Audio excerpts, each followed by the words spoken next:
Pagka hindi nakapagpadala, hindi po sila makakabalik ng Guinea. Yun ang problema. Kasi wala naman silang uutangan dun, wala naman silang hihiraman dun eh. Hindi naman kagaya dun sa Pilipinas. Yan na!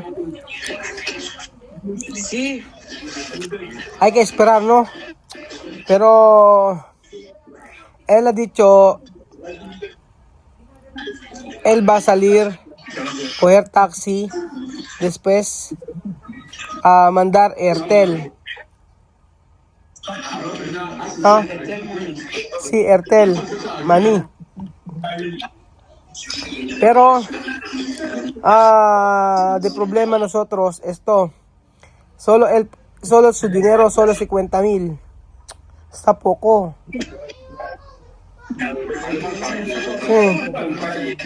Ha? Sabi niyo walang bayaran ng iba. Babayahin nga sila, hindi po pwede 50,000 lang. Ilan pa pinagkaso pala ng biyahe? Abay, napakalaki. Umabot ng 100,000. Sila ipag-uwi. Sa bagay, oo. Diyan, dalawa sila. Ngayon, dalawa lang sila. Kaya nga eh. Pagkapil pa kasi, mahirap na lang siya. Bayaran na lang. Joanna, Kasi mahirap pag... esto Filipino, solo yo decir por favor. Pero yo no sé, yo no conoce esto Filipino. Él ha dicho su dinero solo 50,000. Yo ha dicho no puede mandar 200,000 así. Él ha dicho él no tiene dinero. Porque ¿qué hora hoy? Cuando yo decir esto antes, él tiene dinero. Todo su dinero mandado Pilipinas. Así. Él tiene solo 50,000. Está poco. Sí, por eso yo ha dicho antes Western Union. Yo he mandado dinero de Western Union.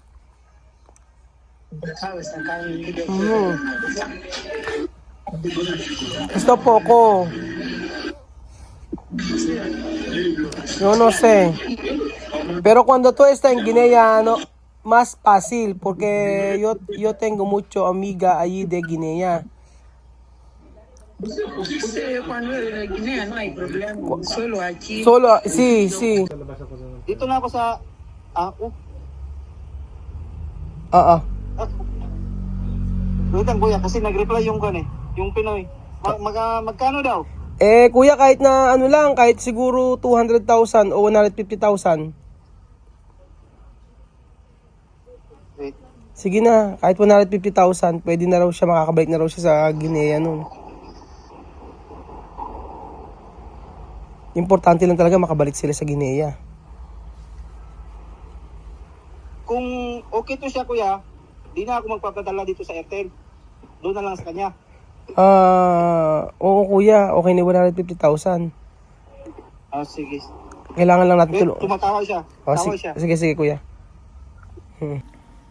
Yun po mga amigo, ganyan. So ang dami ko na lang natututunan. So ang air, kailangan tinatanong kay Joanna kung magkano yung dapat ipadala para makabalik sila sa Guinea. Hindi ko alam kung kapag hindi nakapagpadala, hindi po sila makakabalik ng Guinea. Yun ang problema. Kasi wala naman silang uutangan dun, wala naman silang hihiraman dun eh. Hindi naman kagaya dun sa Pilipinas.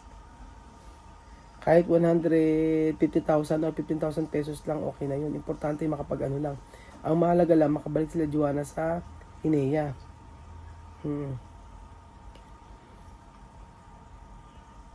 Baka pagka hindi nakapagpadala,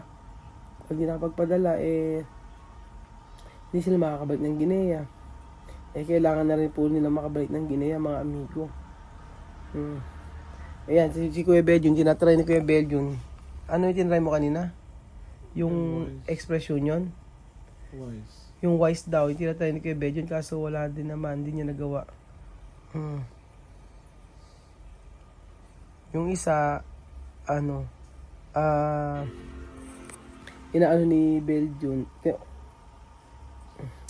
sana mapadala. Kahit 150,000. Buti maraming mga kababayan tayo na mababait. Wala nang problema sa akin kung magkano yung palitan. Importante lang para sa akin yung makapagpadala ng 150,000 si Joanna. Kasi po pag hindi po siya hindi ako napadala, hindi ko alam saan kami kukuha para pabalik po sa Guinea. Pero yung naipadala ko po ng pera before sa Western Union, hindi pa po nakukuha yun. So ang gagawin ko po ay bukas ng maga pupunta po ako sa 7mm pawn shop kung pwede pang kunin yung pera na pinadala ko. Yun ay nasa halos 24,000 ata yun. Tama, 24,000. O, 24,000. So, okay lang kung hindi ko naman makuha yung charge. Ang importante, mabalik sa akin yung pera kasi sayang yun, di ba? Napakahirap kasi magpadala ng pera sa sa totoo lang, sa Equatorial Guinea tsaka sa ibang part ng Africa. Ang usually, sila nagpapadala sa Pilipinas, pero yung magpapadala tayo sa kanila ay mahirap. So, antayin ko lang yung si Kuya. Buti ang mabait ni Kuya, lumabas pa siya para lang makapagpadala. Sa Pilipinas po ako, Kuya. Yung kaibigan mo nandito? Opo, bali, dati po ako sa Equatorial Guinea. Tapos? Opo, ngayon po, umuwi na po ako sa Pilipinas. Ngayon, yung Afrikana na kaibigan ko ay pupunta babalik na Equatorial Guinea kasi nagbakasyon lang siya sa Gabon. Ngayon, hirap kami makapagpadala, Kuya. Nagpadala po ako sa Western Union. Problema po, hindi po matanggap. Wala raw pera yung Western Union. Okay. Opo. So, ang kailangan ko kasi move money para Meron po move sa money. kanya. Meron po move money. Meron siya? Opo, meron po. Okay. Opo. Sandali ha. Sandali, tingnan ko lang sa tawag nito. Tingnan ko lang yung conversion.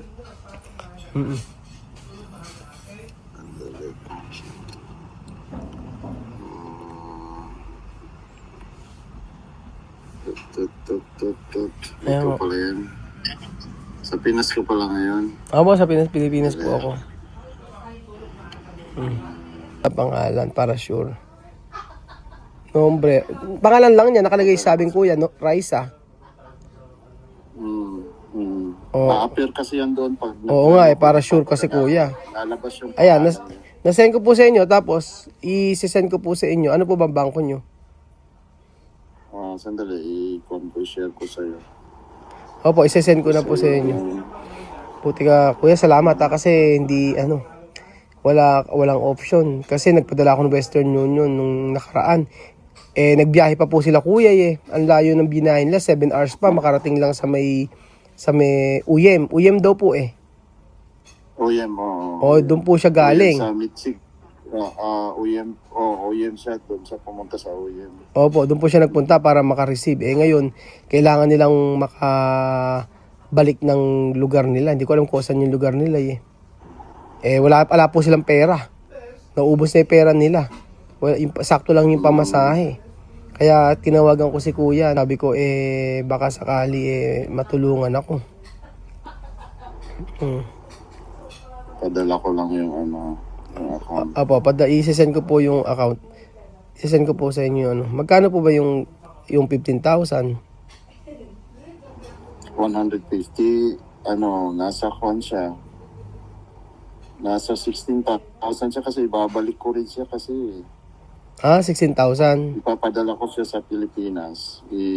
Bank to bank yun. Bali, 16,000. Ang 150,000.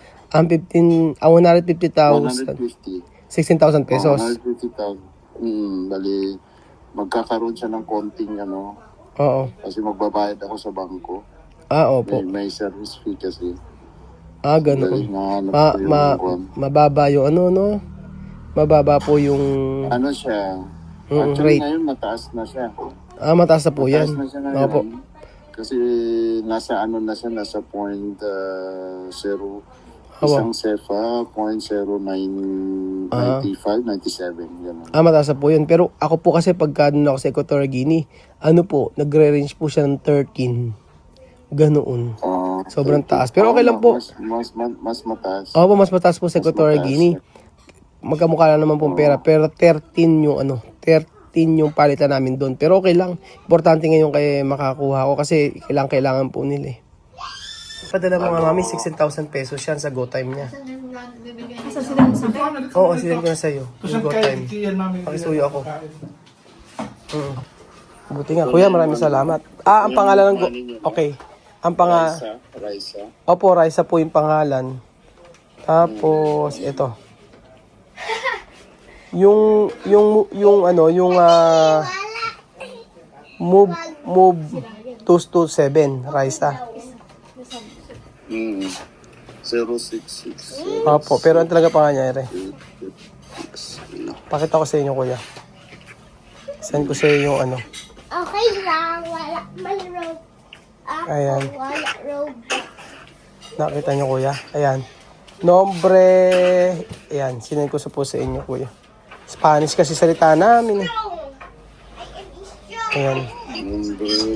Oo. Nombre, ibig sabihin pangalan po Huwag niyo pong gayahin nombre. Opo. Okay. I-send ko lang siya. Opo. Bali, yung nombre, hindi po kasali nombre ha. Ay, ang pangalan. Nombre kasi. Oui, bonjour. Monsieur, ça va? S'il te plaît, massage mo movement. Alas 12 pasado na. Opo, alas 12 na po. Isang oras na po ako nakikipag-usap. Si Sanji po, yun po, buti nga po, may kakilala. Ang pera lang daw po niya is 50,000. Magkano to? 16? Oo, 16,000 pesos. Oo. Kaya natin water mo, kainin mo na. Okay na kuya, natanggap na kuya? Nandito na. Opo. Ano ko lang ha? Hintayin mo lang sandali ha. Opo, maraming salamat kuya. Okay, ano man. So yung pangalan niya, Reza. Tama, no? Opo. Tama, ano? Okay. Matatanggap na rin niya ngayon yan, ano yan? Natatanggap na yun. Oo, ayun kuya, maraming salamat. I-screenshot ko sa'yo. Padala ko sa'yo yung ano. Opo kuya, okay po kuya.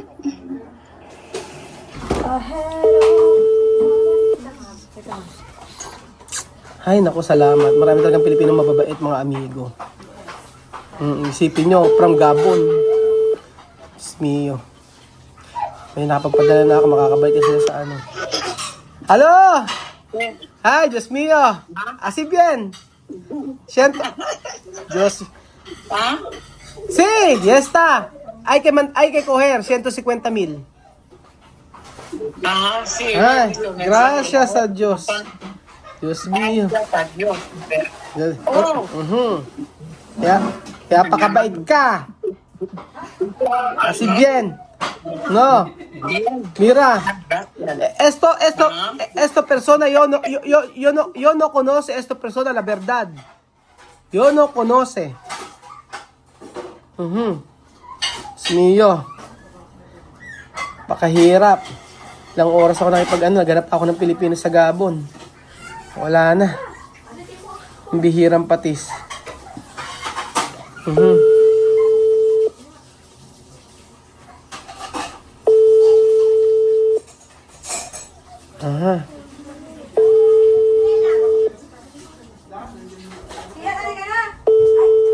Napakahirap, okay na. At kami kay Kuya. Maraming salamat kay Kuya na hindi ko siya kakilala. So ganun lang gagawin ko para makapagpadala ko yung magkapadala ng palit na lang ng pera. Salamat kay Kuya Sanji na tumulong sa akin at taga-Gabo na hindi ko man siya kilala. Hindi ko kilala, makakilala. Andun siya? O andoon. Marami silang Pilipino, wala pala silang Pilipino. Ayun. So, update ko kayo kay Joanna. Para recibir! Sí, ahora estamos esperando. Aún está manejando. Ay. Así. Dios mío. Dinero. Ajá. Ahora va a recibir. Joanna. Ayun pa mga amigo, nakakuha ko ng pera si Joanna at maraming salamat kay Kuya sa mga taga-Gabon na tumulong sa akin para receive si Joanna ng pera doon. So kung hindi talaga ay sure, hindi namin alam kung paano sila uuwi. 7 hours yung biyahe. Hindi namin alam kung paano makakauwi sila sa bahay kasi yung pera nila sakto lang. Kaya ang hirap makakuha ng pera doon. Ginawa ko naman lahat, Western o kung ano pa man yan. Kaso hindi talaga kaya. Kaya hindi makareceive. So, hindi siya pwedeng rumisip pero prepare siya magpadala. Ang ngayon, alam ko na gagawin ko. Kakausap na ako ng mga Pilipino ron, papadala na lang sa Move Money. So, thank you so much po mga amigo. Salamat sa Diyos at sila Joanna ay makakauwi na ng Equatorial Guinea. So, abangan niyo po mga amigo ang pagpunta nila sa Pilipinas.